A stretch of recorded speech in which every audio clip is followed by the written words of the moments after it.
The metal detector's hum cuts through the airport noise like a tuning fork against bone. I stand barefoot on the cold tile, my shoes nested in a gray plastic bin that slides along the conveyor belt with mechanical certainty. The TSA agent, a woman with tired eyes and latex gloves, waves my family through the scanner ahead of me. "Family can go ahead without you," she says, not unkindly, just matter-of-factly.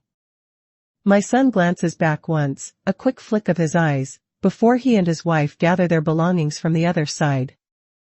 Their daughter, my granddaughter, bounces on her toes, eager for the gate, for the plane, for whatever comes next. They move like water, finding the fastest path downhill. I watch them sprint toward our departure gate, their rolling bags clicking against the terminal floor in urgent rhythm. I could run. I could gather my coat, slip on my shoes without lacing them properly, and chase after their retreating figures. I could arrive breathless at the gate, apologizing for the delay I didn't cause.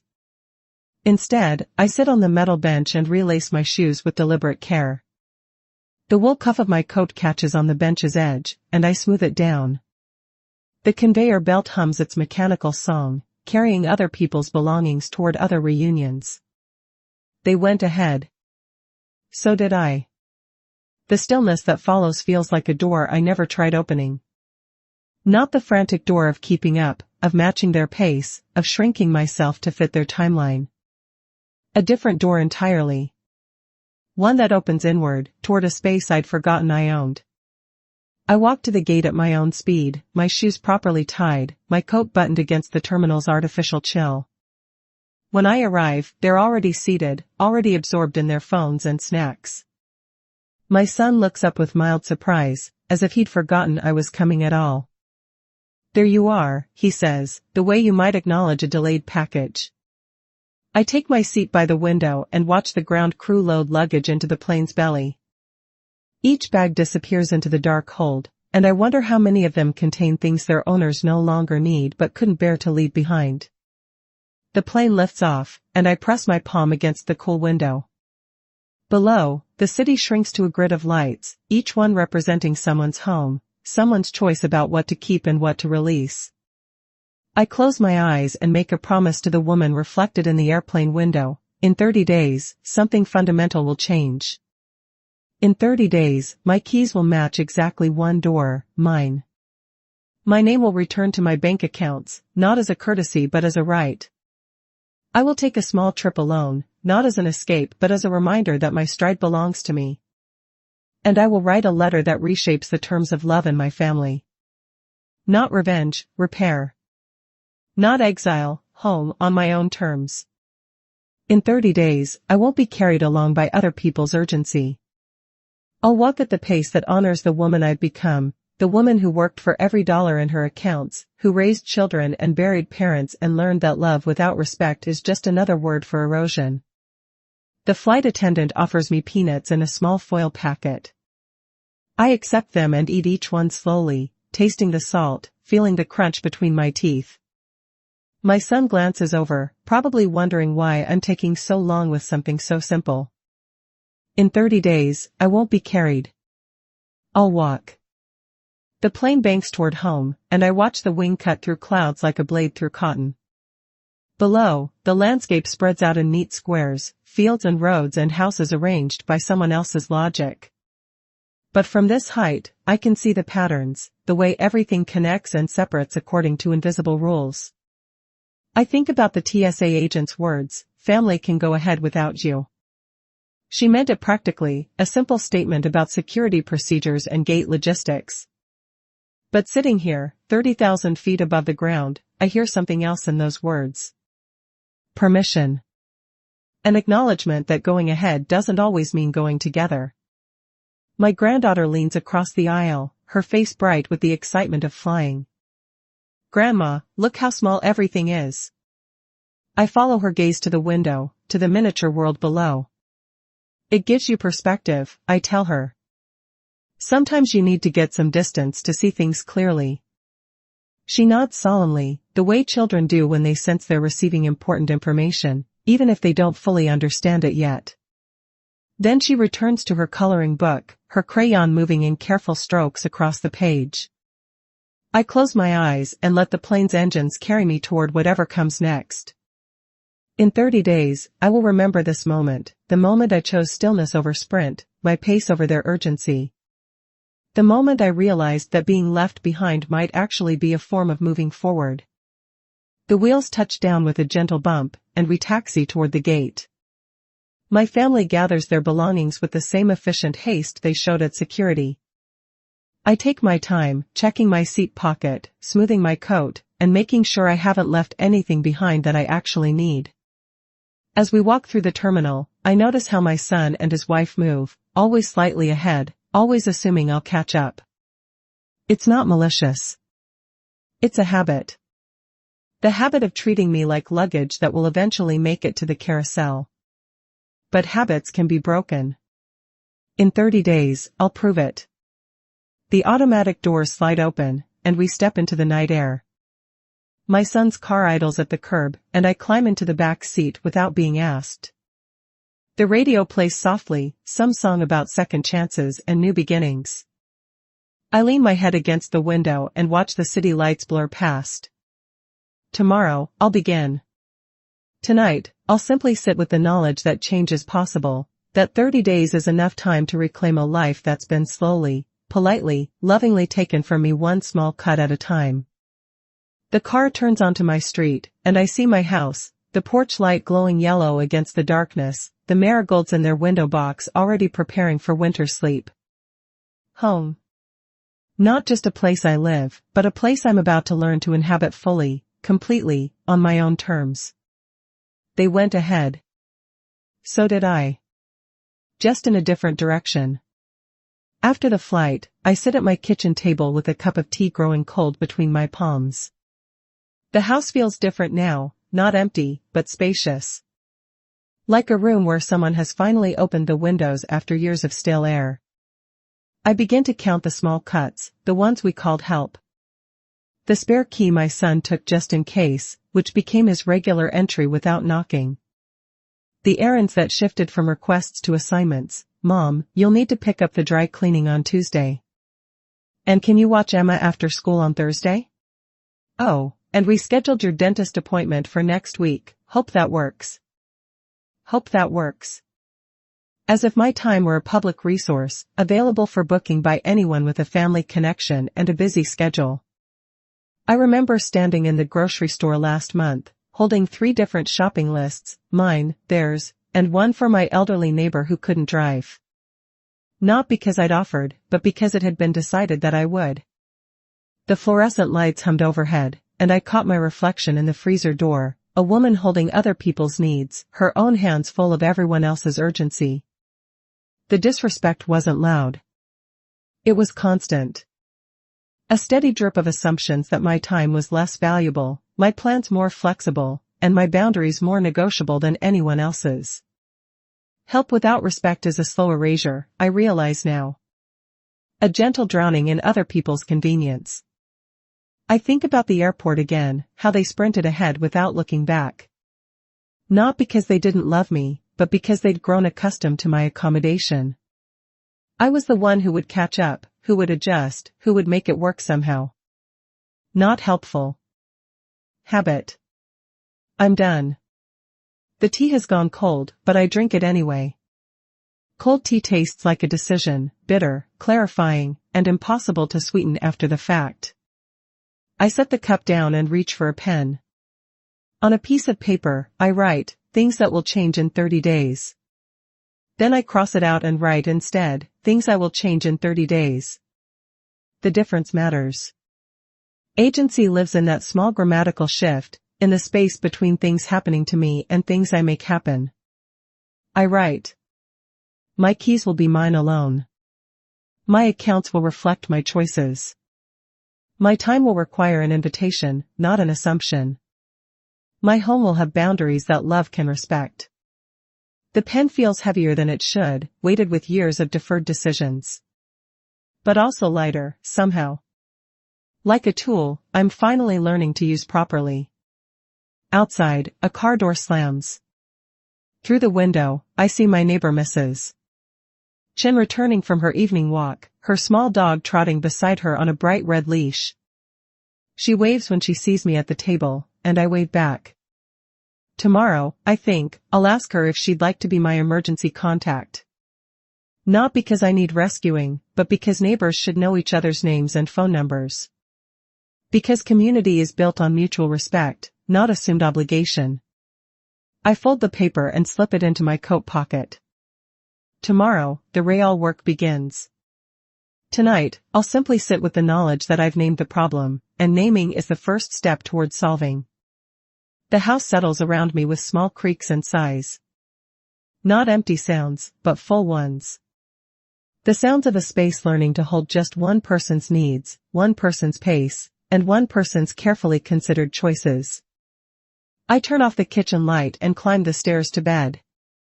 In the darkness, I can hear the wind moving through the trees outside my window, and for the first time in months, I fall asleep to the rhythm of my own breathing instead of someone else's expectations. The next morning, I set the table for my next meal. Not with dishes, but with intention. A simple 3-ring binder, the kind I used for work before retirement. Plain manila tabs. A black pen that writes without skipping. The bread is rising in the oven, a small ritual I'd abandoned when my kitchen became a way station for other people's meals. Now the yeast works its quiet magic, transforming flour and water into something substantial, something that will nourish me whether anyone else is hungry or not. I open the binder to a fresh page and write at the top, things I no longer owe. The list comes easily, as if it's been waiting years to be written. Apologies for aging at my own pace.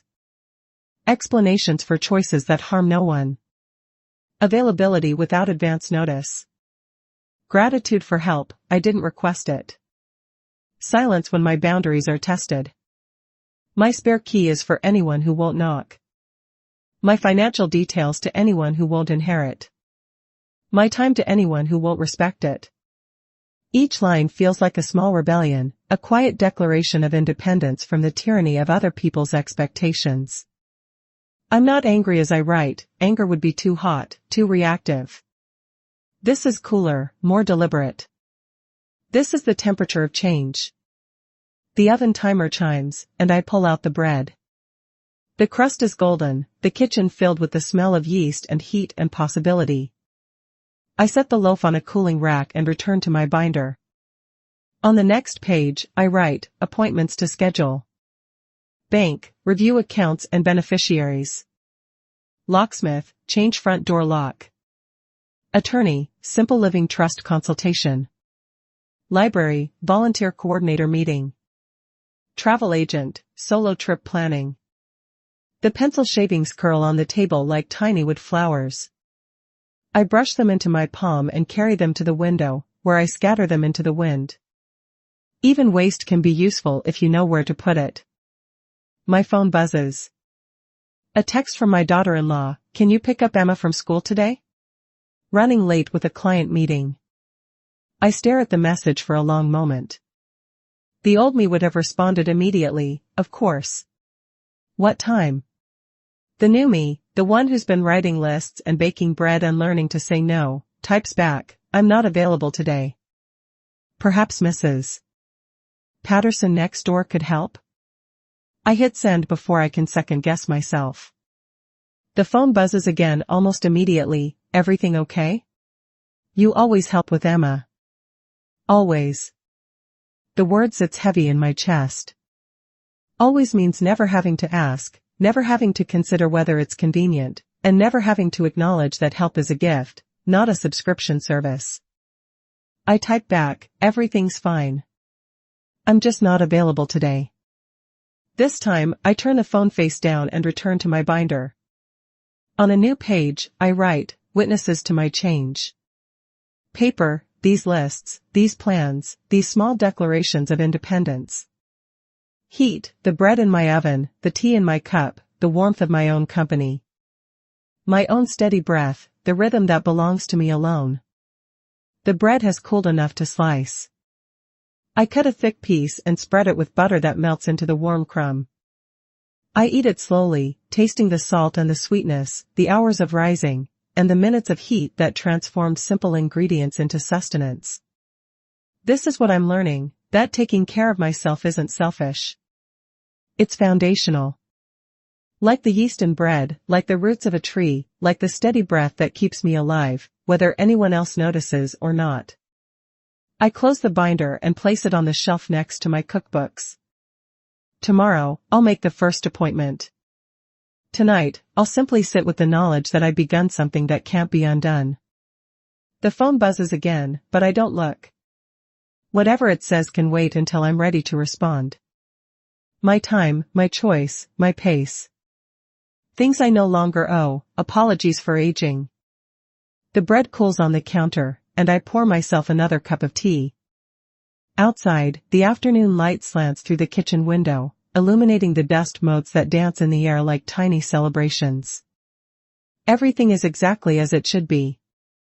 The bank smells like disinfectant and ambition, that particular blend of cleanliness and money that makes everything feel both sterile and significant. I sit across from a patient woman named Sarah who wears small pearl earrings and speaks in the careful tones of someone who's explained these things 1,000 times before. So you'd like to review your account designations, she says, her fingers poised over the keyboard. I'd like to clarify them, I correct gently. Make sure my name is where it belongs. For years, my son has been listed as a joint account holder for convenience, his word, not mine. It's convenient for him to monitor my spending, to question my choices, and to treat my money like a family resource rather than the result of 40 years of my own work. Sarah pulls up my accounts on her screen, and I see the numbers that represent decades of teaching, of summer jobs, of careful saving and compound interest. Money I earned grading papers late into the night, money I saved by buying generic groceries and mending clothes instead of replacing them. I'd like to remove the joint designation, I say. And I'd like to set up a simple trust for my granddaughter's education. Nothing complicated, just something that ensures she can go to college without debt.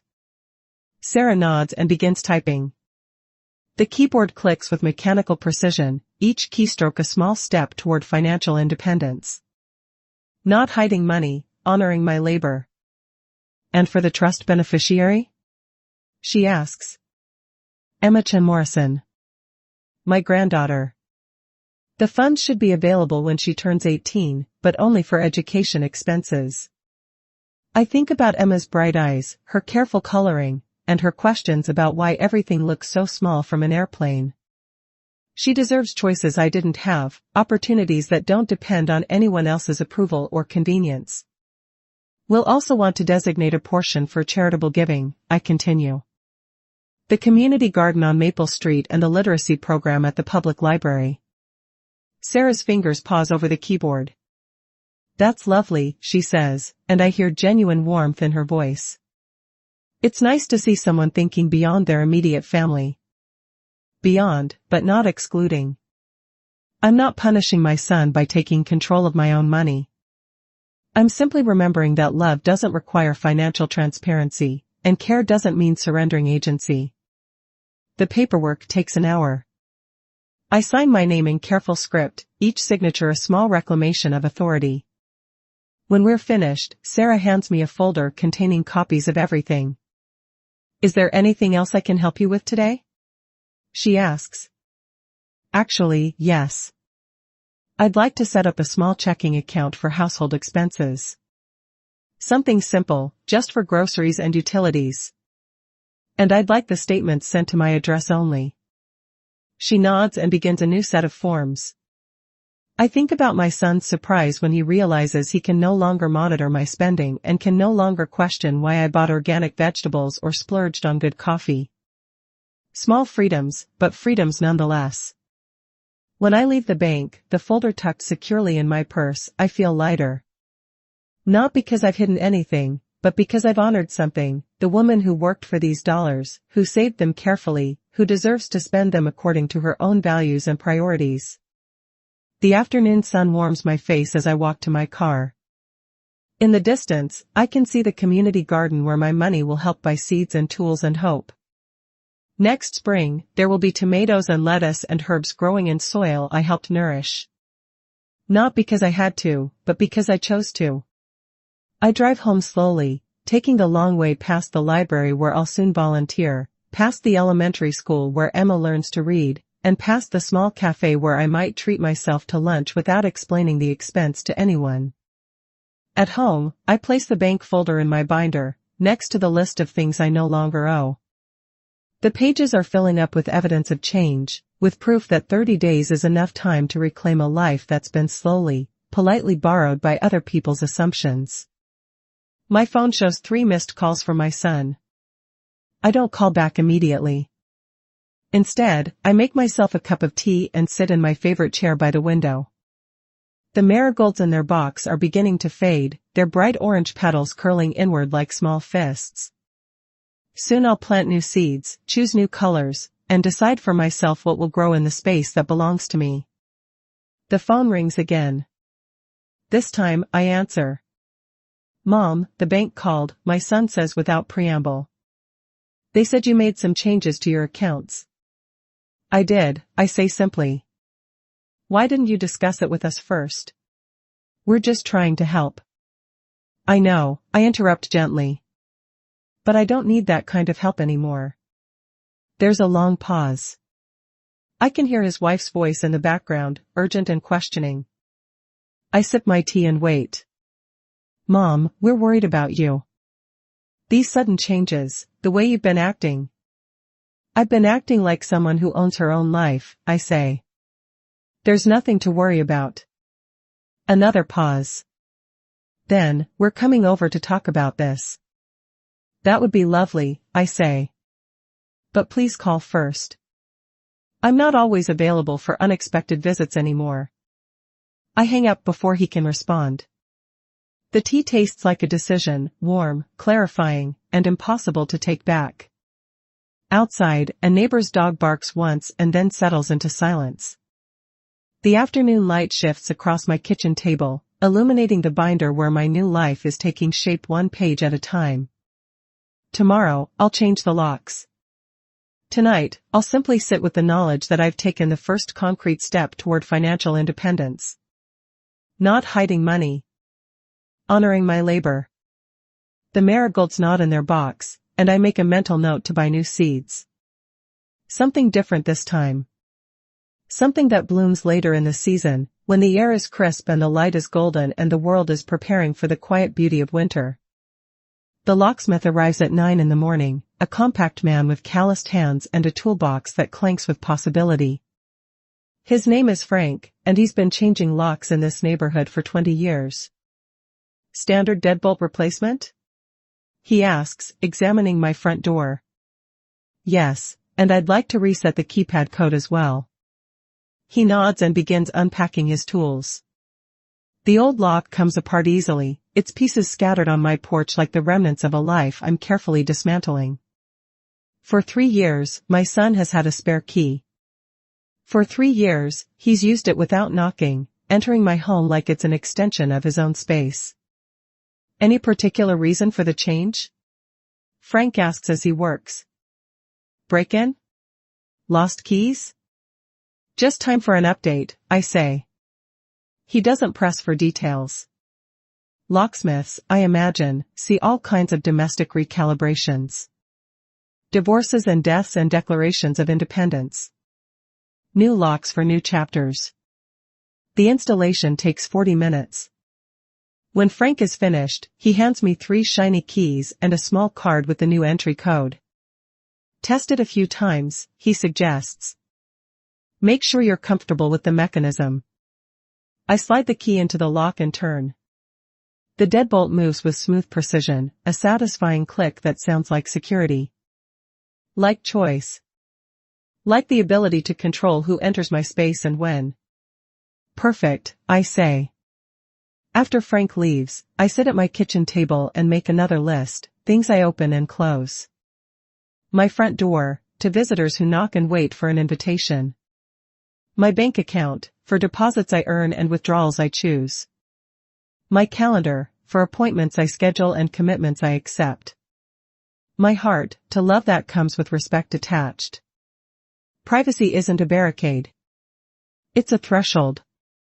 I take one of the new keys to Mrs. Chen's next door. She's watering her small garden, her movements careful and deliberate. When I explain that I'd like her to have a spare key for emergencies, she nods solemnly. Of course, she says. Neighbors should look out for each other. Exactly, I agree. But only for emergencies. Not for convenience. She understands immediately. Mrs. Chen has lived alone for 15 years since her husband died. She knows the difference between help and intrusion, between care and control. I return home and place the remaining keys in a small dish by my front door. 2 keys for 1 lock, both of them mine. The simplicity feels revolutionary. At noon, my phone rings. My son's name appears on the screen, and I let it go to voicemail. Then I listen to the message, "Mom, we tried to stop by, but your key doesn't work. Did you change the locks? Call me back." I don't call back immediately. Instead, I make myself lunch, a grilled cheese sandwich and tomato soup, comfort food that requires no explanation or justification. I eat slowly, tasting the butter and the salt and the satisfaction of a meal prepared for an audience of 1. The phone rings again. This time, I answer. "Mom, what's going on? Why did you change the locks?" "Because they're my locks," I say simply. "But what if there's an emergency? What if you fall or have a medical issue?" Mrs. Chen has a spare key. She's my emergency contact now. Mrs. Chen? Mom, she's 80 years old. She's also reliable, respectful, and available when needed. Unlike some people. The words hang in the air between us. I can hear his breathing, quick and frustrated. In the background, his wife's voice rises in urgent consultation. "We're coming over," he says finally. "Please knock," I reply. "I'll put the kettle on." I hang up and do exactly that, fill the kettle, set it on the stove, and arrange 3 cups on a tray. Not because I'm required to offer hospitality, but because I choose to. The difference matters more than I expected. While I wait for the water to boil, I add another line to my list, things I open and close. My door, to family who remember that love includes respect. The kettle begins to whistle, a sound like steam finding its voice. I pour the hot water over the tea bags and carry the tray to the living room. Outside, I can hear a car door slam, then footsteps on my front walk. The knock, when it comes, is sharp and impatient. But it is a knock. Progress, I think, comes in small increments. I open the door to find my son and daughter-in-law standing on my porch, their faces tight with concern and confusion. Behind them, Emma bounces on her toes, her backpack decorated with cartoon animals. "Come in," I say, stepping aside. "Tea's ready." They enter cautiously, as if my living room has been rearranged in some fundamental way. But everything is exactly as it was, the same furniture, the same photographs, the same woman who raised them and loved them and is now learning to love them with boundaries attached. "Grandma, why did you change your locks?" Emma asks, settling onto the couch with the directness that only children possess. "Because sometimes we need to update things," I tell her. "Like when you outgrow your clothes or learn new words." She nods solemnly, accepting this explanation in the way children accept most adult mysteries, with curiosity but without judgment. My son and his wife sit stiffly on the edge of their chairs, their tea cooling untouched between their hands. "Mom, we need to talk about these changes you're making," my son begins. "The bank accounts, the locks, it feels like you're shutting us out." "I'm not shutting you out," I say calmly. "I'm inviting you in. But on terms we can all live with." "What does that mean?" I set down my teacup and look at him directly. "It means I love you, but I don't owe you unlimited access to my home, my money, or my time. It means if you want to visit, you call first. If you need help with Emma, ask instead of assuming. If you're concerned about my finances, you trust that I've managed them successfully for 70 years. The room falls quiet except for the sound of Emma coloring in her book, her crayon moving in careful strokes across the page. "We're just trying to help," his wife says finally. "I know," I reply. "But help without respect becomes control. And I won't be controlled, even with the best intentions." My son's face flushes red. "So what, we're supposed to treat you like a stranger? Make appointments to see our own mother? You're supposed to treat me like a person whose time and space have value. Like someone whose choices deserve respect, even when you don't understand them." Emma looks up from her coloring book. "Grandma, can I have more tea?" "Of course, sweetheart." I refill her cup, adding extra honey the way she likes it. "Emma, you're always welcome here. But from now on, everyone needs to knock first. Can you remember that?" She nods seriously. "Like a secret code?" "Exactly like a secret code. Knocking is how we show respect for other people's homes." My son and his wife exchange glances. I can see them processing this new reality, trying to figure out how to navigate a relationship that suddenly has rules they didn't write. "This isn't how families are supposed to work," his wife says quietly. "This is how healthy families work," I correct. "With boundaries that protect everyone's dignity." They finish their tea in uncomfortable silence. When they prepare to leave, Emma hugs me tightly. "I'll remember to knock, Grandma," she whispers in my ear. "I know you will, sweetheart." My son pauses at the door. "Mom, I don't understand why you're doing this." "You don't have to understand," I tell him. "You just have to respect it." After they leave, I clear the teacups and wash them carefully. Through the kitchen window, I can see Mrs. Chen is in her garden, deadheading the last of her summer flowers. She waves when she sees me, and I wave back. Not a fight. A line I will keep. The afternoon light slants through my windows, illuminating the dust motes that dance in the air like tiny celebrations. Everything is exactly as it should be, quiet, orderly, mine. I add one more line to my list, things I open and close. My heart, to love that knocks before entering. 3 days later, Emma arrives after school with paint on her sleeve and a question in her eyes. She knocks, 3 careful raps, and waits for me to answer. "Hello, sweetheart," I say, opening the door wide. "What brings you by?" "Mom said I could visit if I knocked first," she says, holding up her small fist as evidence. "And I have something to show you."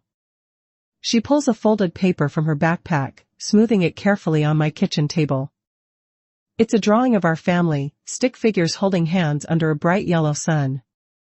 But in this version, everyone is standing on their own small square of green grass.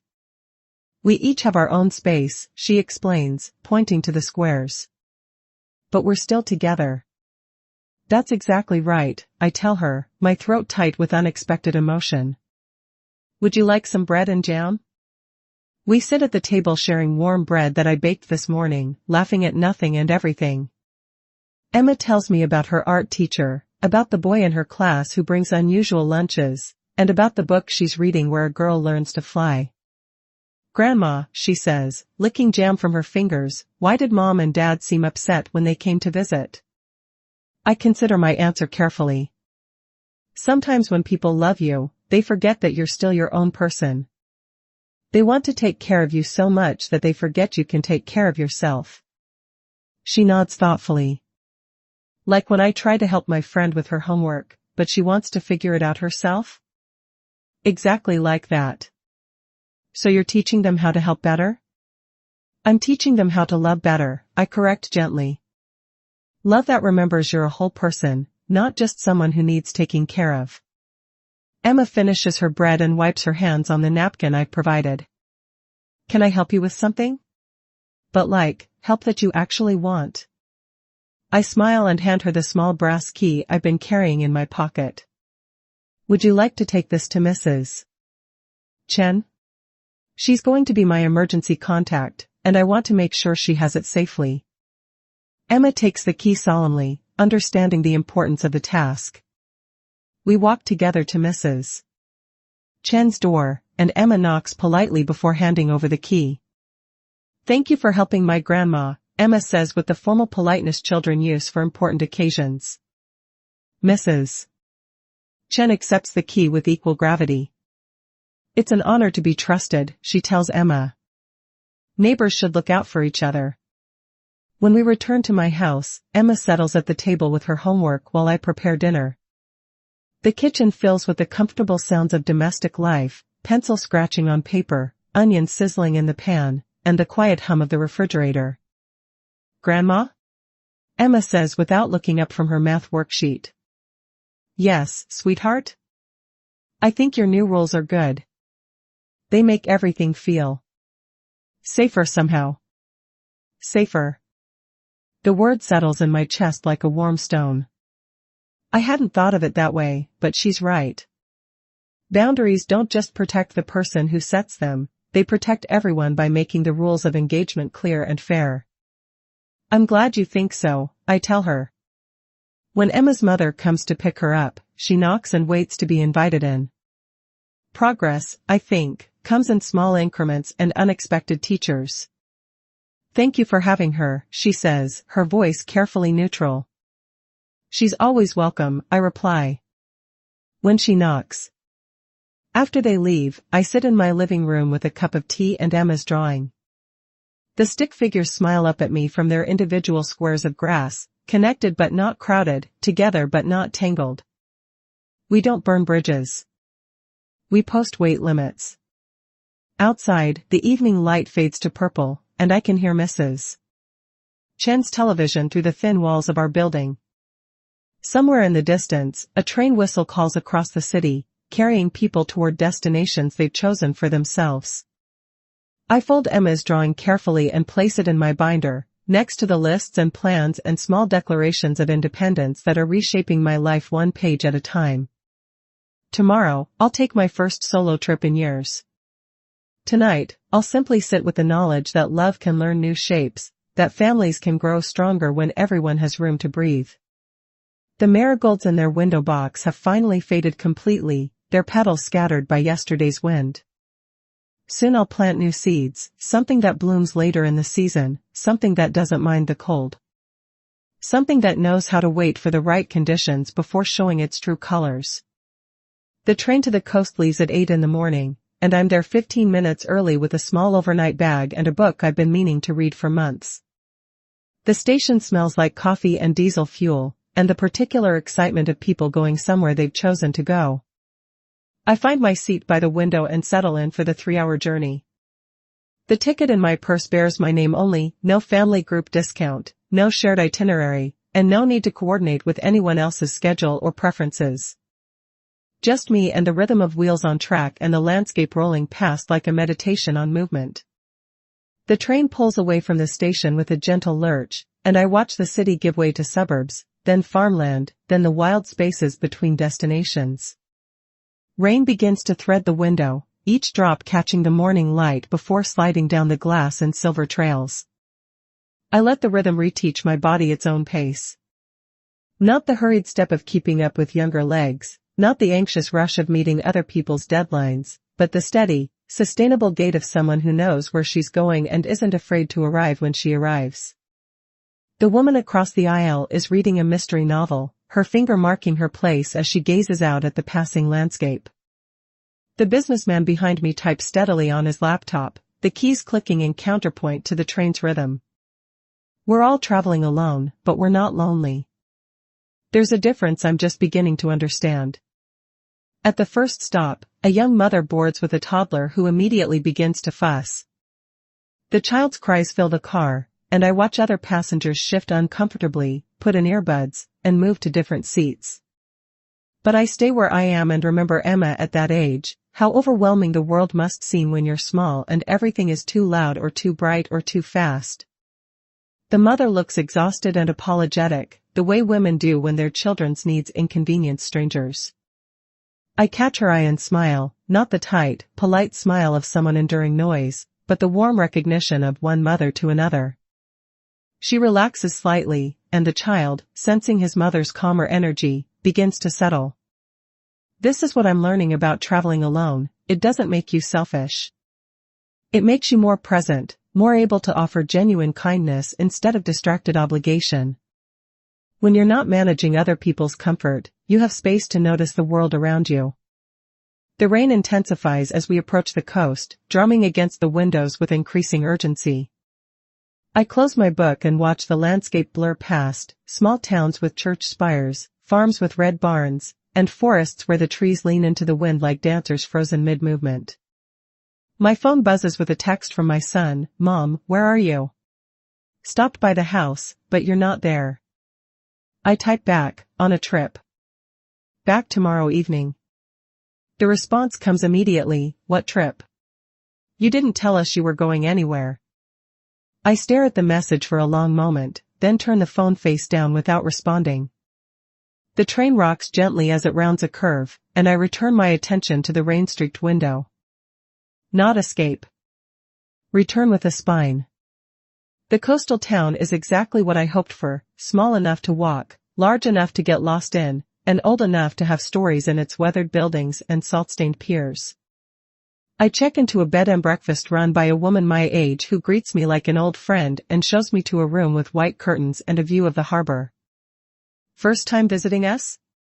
she asks as she sets my bag on the luggage rack. "First time traveling alone in years," I admit. She nods knowingly. "It's different, isn't it? Scary at first, then liberating." "How did you know?" "Takes one to know one." I started this place after my divorce, when I realized I'd forgotten how to make decisions without consulting someone else first. After she leaves, I sit by the window and watch fishing boats bob in the harbor. The rain has stopped, leaving the air clean and sharp with salt. I think about the woman downstairs, how she transformed her solitude into hospitality and her independence into a business that welcomes other people's journeys. I walk to the town's small garden center, drawn by the bright colors visible through rain-spotted windows. Inside, the air is warm and humid, thick with the green smell of growing things. I wander the aisles slowly, touching leaves, reading plant tags, and remembering the pleasure of choosing something simply because it appeals to me. At the seat display, I find packets of marigolds in varieties I've never seen: deep burgundy, pale yellow, and striped orange and red. I select 3 packets and a small terracotta pot, then add a bag of potting soil that the clerk offers to carry to my car. "No car," I tell him. "I'm walking." He looks surprised but doesn't argue, and I carry my purchases through the town's narrow streets like small treasures. The weight of the soil bag reminds me that I'm strong enough to carry what I choose to carry, that independence doesn't mean isolation, it means choice. Back at the bed and breakfast, I sit on the small porch and plant the seeds in the terracotta pot. My hands remember the rhythm of this work: the careful spacing, the gentle covering, and the light watering that promises future blooms. I write my name on a small wooden stake and push it into the soil. Not because anyone will steal my marigolds, but because claiming ownership is a practice I'm still learning. The evening light turns the harbor water to molten gold, and I walk to the pier where other solitary figures stand watching the sunset. We don't speak to each other, but there's a companionable quality to our shared silence, a recognition that some experiences are best absorbed alone. My phone buzzes again, another text from my son, then one from his wife. I glance at them but don't read them fully. Whatever urgency they contain can wait until I'm ready to respond. My time, my choice, my pace. I eat dinner at a small restaurant where the waitress doesn't ask if I'm waiting for someone and doesn't seem surprised that I've requested a table for one. The fish is fresh, the wine is crisp, and the conversation at nearby tables washes over me like background music, pleasant but not demanding my participation. After dinner, I walk back to the bed and breakfast through streets lit by old-fashioned lampposts. The air smells like salt and possibility, and I realize I haven't thought about my family's needs or expectations for hours. Not because I don't love them, but because love doesn't require constant vigilance. In my room, I sit by the window with a cup of tea and finally read the messages on my phone. My son is worried, his wife is annoyed, and both of them seem to think my unannounced absence is somehow irresponsible. I type back, having a lovely time. See you tomorrow evening. Then I turn off the phone and place it in the drawer of the bedside table. The silence that follows feels like a gift I'm giving myself, the gift of being unreachable, unmanaged, and unmonitored for 12 blessed hours. I fall asleep to the sound of waves against the pier and wake to sunlight streaming through white curtains. The marigold seeds in their pot sit on the windowsill, already beginning their invisible work of transformation. The train ride home is peaceful and meditative. I watch the landscape reverse itself, coast to farmland to suburbs to city, and feel something settling in my chest. Not resignation, but resolution. I know now that I can leave and return, that I can choose my own destinations and timelines, and that the world doesn't collapse when I step away from my assigned role as family coordinator. When I arrive home, there are 3 messages on my answering machine and a note taped to my door. I ignore them all and carry my small bag inside, along with the pot of planted seeds that will remind me of this journey every time they bloom. I place the pot on my kitchen windowsill and make myself a cup of tea. Outside, Mrs. Chen is watering her garden, and she waves when she sees me at the window. I wave back, grateful for neighbors who understand that sometimes the best way to care for someone is to let them go and trust they'll come back when they're ready. The phone rings, but I don't answer. Instead, I sit at my kitchen table and add a new line to my list, things I open and close. My suitcase, for journeys I choose to take. Tomorrow, I'll return the calls and deal with whatever family crisis my absence has supposedly created.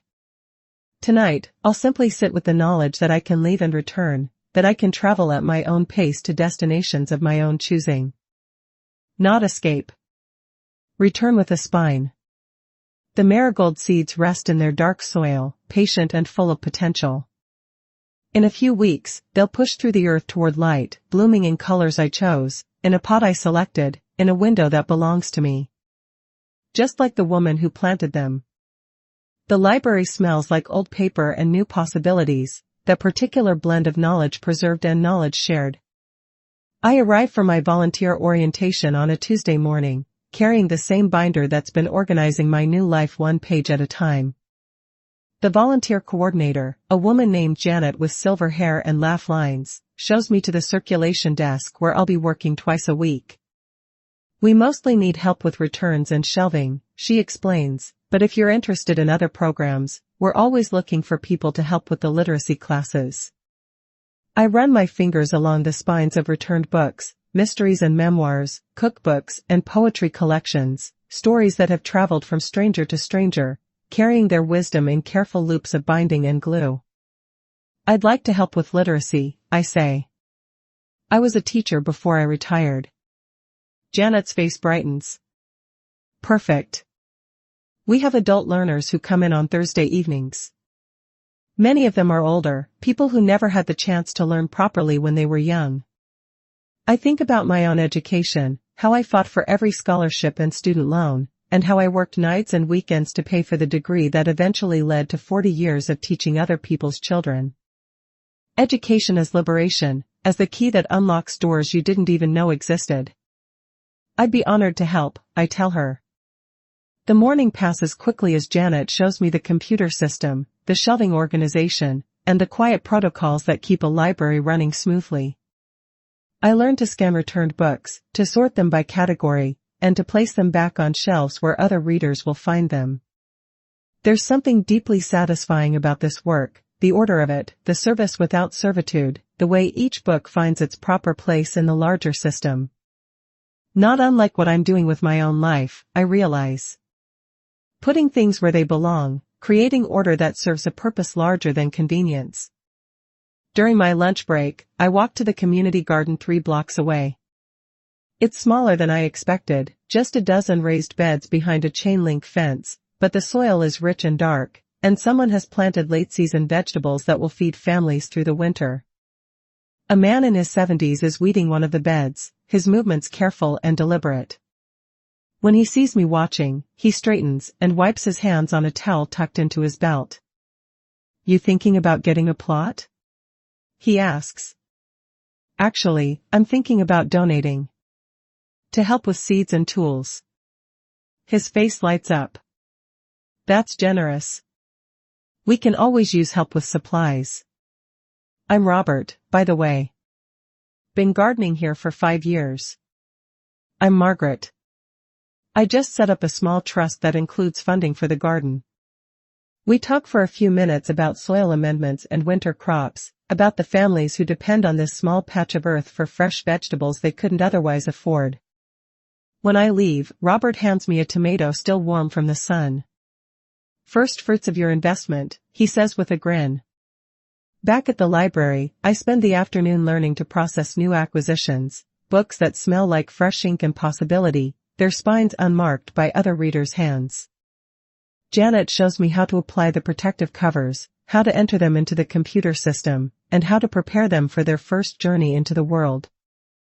There's something special about being the first person to handle a new book, she says as we work. Like you're launching it into its life of being read. I think about my own life, how I'm learning to handle it with the same care, protective but not possessive, organized but not rigid, ready for whatever readers might discover in its pages. At 4 o'clock, I gather my things and prepare to leave. Janet walks me to the door, her arms full of books to be reshelved. Same time Thursday? She asks. Same time Thursday. And I'll stay for the literacy class afterward. The drive home takes me past the bank where I reorganized my accounts, past the locksmith shop where Frank changed my locks, and past the train station where I began my solo journey to the coast. Small landmarks of independence, breadcrumbs marking the path from accommodation to agency. At home, I find a message on my answering machine from my attorney's office. The Simple Living Trust one requested is ready for review. I call back and schedule an appointment for Friday morning. Just to confirm, the receptionist says, this is for a basic trust with educational provisions for your granddaughter and charitable designations for the community garden and library literacy program? That's correct. And you'll be the sole trustee during your lifetime? Yes. The words feel solid, final, like the last piece of a puzzle clicking into place. Not control for the sake of control, but care expressed through careful planning. My will is becoming a love letter, not a leash. I make myself dinner, a simple pasta with the tomato Robert gave me, its sweetness concentrated by hours of sun and careful tending. As I eat, I review the documents Janet gave me about the literacy program, reading about students who are learning to read at 60, 70, and 80 years old. Never too late, I think. It's never too late to learn something new, to change direction, or to claim agency over your own story. The marigold seeds on my windowsill have begun to sprout, tiny green shoots pushing through the dark soil toward light. In a few weeks, they'll bloom in colors I chose, in a pot I selected, in a window that belongs to me. Just like the life I'm learning to tend with the same careful attention, the same patient faith in growth, and the same willingness to wait for the right conditions before showing my true colors. My will is a love letter, not a leash. Outside, the evening light fades to purple, and I can see Mrs. Chen is in her garden, deadheading the last of her summer flowers. Tomorrow, I'll ask her if she'd like to visit the community garden with me, if she'd like to see where some of my money will help grow food for families who need it. Not because I owe her anything, but because sharing joy multiplies it, and independence doesn't mean isolation. It means choice, the choice to give freely instead of being taken from, to love generously instead of being drained by obligation. The phone rings, but I let it go to voicemail. Whatever it is can wait until I'm ready to respond. My time, my choice, my pace. The marigold shoots reach toward the window, toward light, toward the promise of blooms that will come in their own time, in their own way, in colors that will surprise and delight anyone patient enough to wait for them. The attorney's office smells like leather and confidence, that particular blend of old money and careful planning that makes everything feel both serious and secure. I sit across from a woman named Patricia who wears small gold earrings and speaks in the measured tones of someone who's helped people organize their legacies for 30 years. This is quite straightforward, she says, reviewing the trust documents spread across her mahogany desk. Educational provisions for your granddaughter, charitable designations for the community garden and library literacy program, and you maintain full control as trustee during your lifetime. I nod, reading through each page carefully. The language is formal but clear, each clause a small declaration of my values made legally binding. Not control for the sake of control, but care expressed through careful planning. And the remainder goes to your son after the specific bequests are fulfilled? Patricia asks. Yes, but with a condition. He receives the inheritance only if he maintains a respectful relationship with me during my lifetime. No more surprise visits, no more financial monitoring, no more treating my time as a family resource. Patricia raises an eyebrow. That's unusual. Most people don't include behavioral conditions in their wills. Most people don't have to teach their adult children how to love with respect, I reply calmly. She makes a note in the margin. We'll need to define respectful relationship more specifically for legal purposes. Perhaps something about advance notice for visits, no unauthorized access to your home or accounts, that sort of thing. Exactly. We spend an hour refining the language, making sure my intentions are clear and legally enforceable. When we're finished, Patricia hands me a folder containing copies of everything. You'll need 2 witnesses for the signing, she says. We can arrange that here, or you can take the documents and have them witnessed elsewhere. I'd like to sign them here, today. She calls in 2 paralegals who serve as witnesses, their signatures neat and official beside mine. When it's done, Patricia places the original documents in her office safe and hands me a receipt. Is there anything else I can help you with today? She asks. Actually, yes. I'd like to write a letter to my family explaining these decisions. Something they'll receive with the will, but also something I can reference now if needed. Patricia nods and provides me with her office letterhead. I sit at the small table by her window and write carefully, choosing each word with the precision of someone who knows this document will outlive her. To my beloved family. The decisions outlined in this trust reflect not anger, but love expressed through boundaries. I have spent my life caring for others, and now I choose to care for myself with the same dedication. Emma, your education fund represents my faith in your future and my commitment to opportunities one didn't have. Use it wisely, with gratitude for the teachers who will guide you and the knowledge that will set you free. To the Community Garden and Literacy Program, these gifts represent my belief that the growth of plants and people requires patient tending and shared resources. To my son, your inheritance comes with the expectation that you will remember I am your mother, not your responsibility. Love me as a whole person, not as someone who exists to serve your convenience. These are not punishments. They are invitations to relationships based on mutual respect rather than assumed obligation. I choose open hands, not open tabs.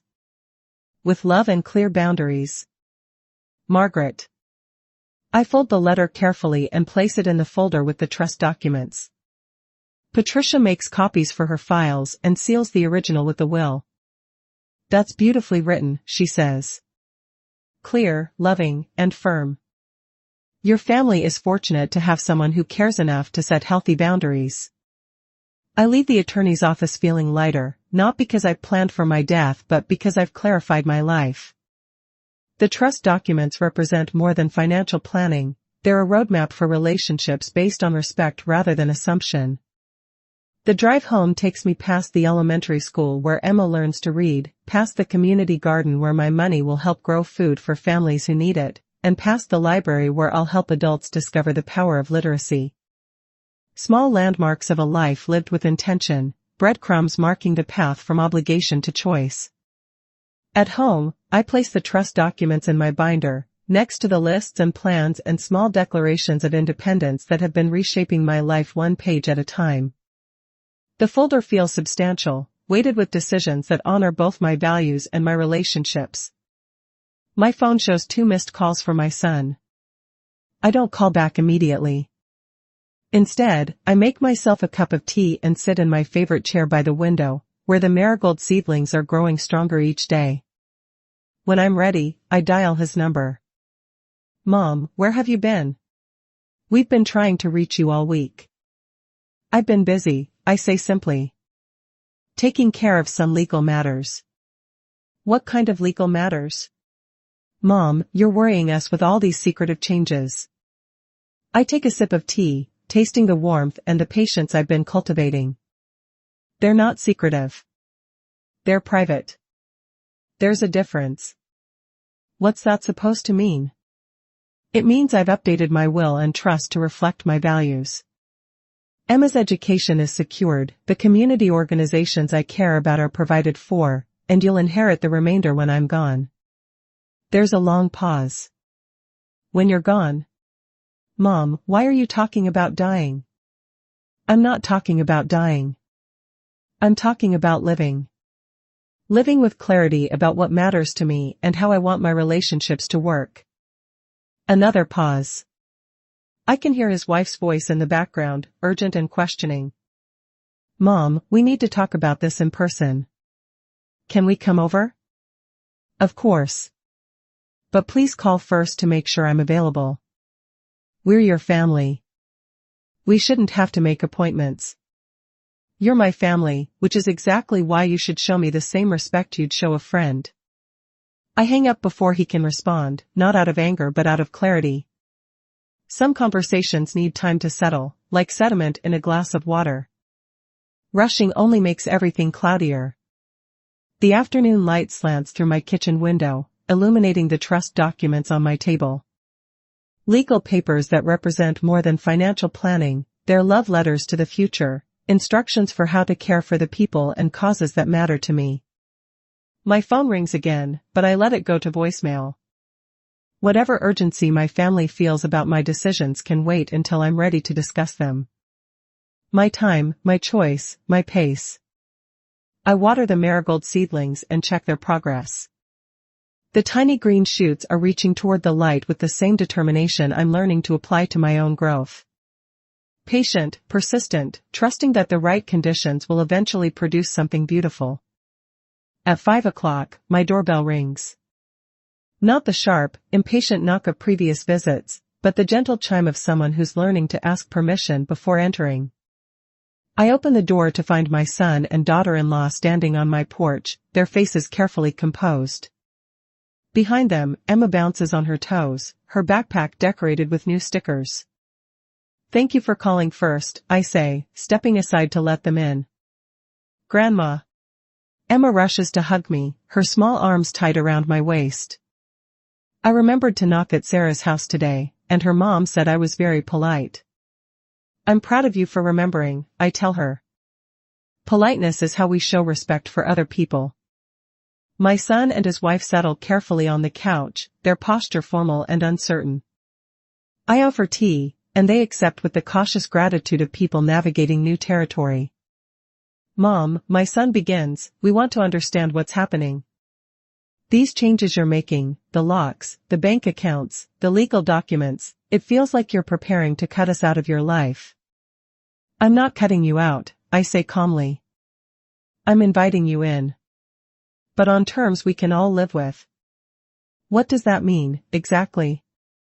I set down my teacup and look at him directly. It means I love you, but I won't be managed by you. It means Emma's education is secure regardless of what happens to our relationship. It means the causes I care about will benefit from my life's work.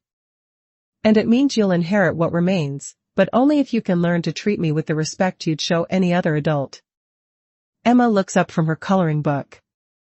What does inherit mean? It means when Grandma goes to heaven, she'll leave special gifts for the people she loves, her mother explains carefully. Like birthday presents? Something like that, I agree. But the best gift I can give you right now is teaching your parents how to love me better. My son's face flushes. We love you, Mom. We've always loved you. I know you do. But love without respect becomes control. And I won't be controlled, even with the best intentions. The room falls quiet except for the sound of Emma's crayon moving across paper. Outside, I can hear Mrs. Chen's television through the thin walls, the comfortable sounds of evening settling over the neighborhood. So what happens now? His wife asks finally. Now you decide whether you can love me as a whole person instead of someone who exists to serve your convenience. Whether you can ask instead of assume, invite instead of demand, and respect instead of manage. And if we can't? Then you'll still inherit when I'm gone, but our relationship while I'm alive will be limited to what I can sustain without losing myself. Emma holds up her drawing, a picture of our family standing in a garden, each figure tending their own small plot while sharing the same sun. Look, Grandma. We're all growing different things, but we're still in the same garden. That's exactly right, sweetheart. We can be family without being the same, love each other without losing ourselves. My son and his wife exchange glances, processing this new reality. I can see them trying to figure out how to navigate a relationship that suddenly has rules they didn't write. This is going to take some getting used to, he says finally. All good changes do, I reply. But I have faith that you can learn. After all, I raised you to be better than this. They finish their tea in thoughtful silence. When they prepare to leave, Emma hugs me tightly. I like your new rules, Grandma, she whispers. They make everything feel safer. After they leave, I clear the teacups and wash them carefully. The trust documents sit on my table like a promise kept to myself, proof that I can love generously while protecting my own dignity. Not an ultimatum. Agreement. The marigold seedlings catch the last of the evening light, their green shoots reaching toward tomorrow's sun. In a few weeks, they'll bloom in colors I chose, in a pot I selected, in a window that belongs to me. Just like the life I'm learning to tend with the same careful attention, the same patient faith in growth, and the same willingness to wait for the right conditions before showing my true colors. I choose open hands, not open tabs. At dusk, 3 weeks later, I sit on my small porch with tea warming my palms and marigolds claiming the railing box in shades of burgundy and gold. The seeds I planted during my solo trip to the coast have transformed into something beautiful, their faces turned toward the fading light like small suns celebrating the end of another day. A plane murmurs overhead, its lights blinking against the purple sky, and I hear the old line echoing in my memory, family can go ahead without you. The words that once stung now feel like permission, like an invitation to discover what it means to go ahead with myself. I answer them softly, speaking to the evening air and the marigolds and the woman I've become, I can go ahead with myself. The porch light glows yellow beside me, a beacon I choose to leave on. Not because I'm waiting for someone to rescue me, but because I'm available for a connection that comes with respect attached. The light says, I am here, I am whole, I am open to love that remembers my name. Mrs. Chin waves from her garden, where she's deadheading the last of her summer flowers. We've become true neighbors in these past weeks, sharing spare keys and emergency contacts, offering help that's asked for rather than assumed, and respecting each other's solitude while remaining available for genuine need. Beautiful evening, she calls across the small space between our porches. Perfect for sitting, I agree. We don't need to say more. Some companionship is best expressed in parallel silence, in the shared appreciation of marigolds and fading light and the satisfaction of a day well lived. My phone sits silent on the table beside me. My son has learned to call before visiting, to ask instead of assume, and to treat my time as valuable rather than infinitely available. The change didn't happen overnight, there were difficult conversations, hurt feelings, and the awkward dance of renegotiating a relationship that had operated on autopilot for too long. But Emma helped, with her child's clarity about fairness and her delight in the new family rules that make everyone feel safer. She knocks before entering, asks before taking, and says please and thank you as if they're magic words that open doors to better relationships. Last week, she brought me a drawing of the community garden where my trust money helps buy seeds and tools. In her picture, vegetables grow in neat rows while people of all ages tend them together, their faces bright with the satisfaction of nurturing something that will nourish others. It's like your money is growing food, she explained, her finger tracing the green rows. And the food grows people. Out of the mouths of babes, I thought. Money as seed, investment as cultivation, generosity as a form of gardening that yields harvests you may never see but trust will feed someone who needs feeding. The library literacy program has become my favorite volunteer commitment. Twice a week, I sit with adults who are learning to read, a grandmother who wants to help her grandchildren with homework, a man who never had the chance to finish school, and a woman who's finally ready to tackle the book she's always pretended to understand.